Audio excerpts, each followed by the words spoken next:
Gumawa ako ng pansit canton at pinatikim ko sa mga katrabaho ko at ito ang naging reaksyon nila. Having a lot of flavor.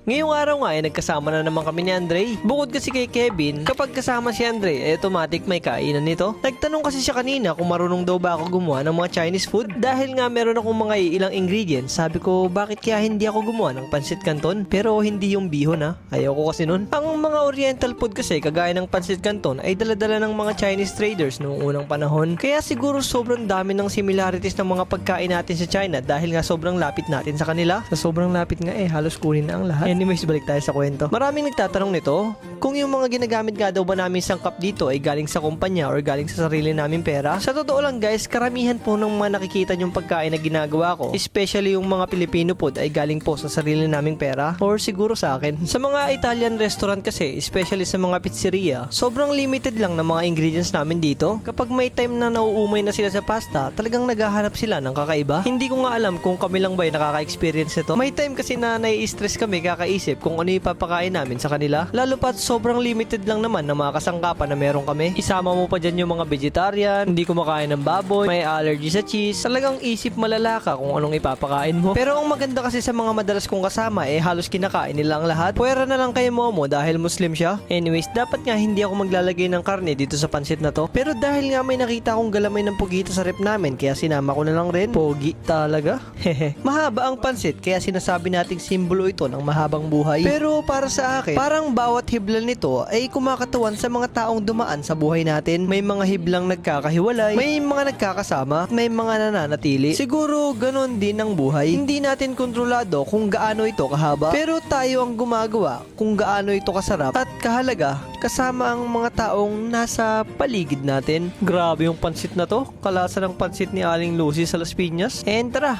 punta na tayo sa reaction ni Andre at Momo. At kanina pa sila nag-aantay. Si Andre nga pala ay isa sa pinakamagaling mag-feedback pagdating sa pagkain. I love especially the octopus to be honest because it's grilled. Did you grill it? Yeah. It's really good. I feel the grill taste of it. And it's really tender too. And I love the noodles as well. They are having a lot of flavor.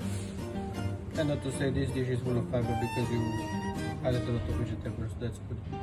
And tara, tignan naman natin ang reaksyon ni Momo. Balita ko kasi liig ang tama ni tropa.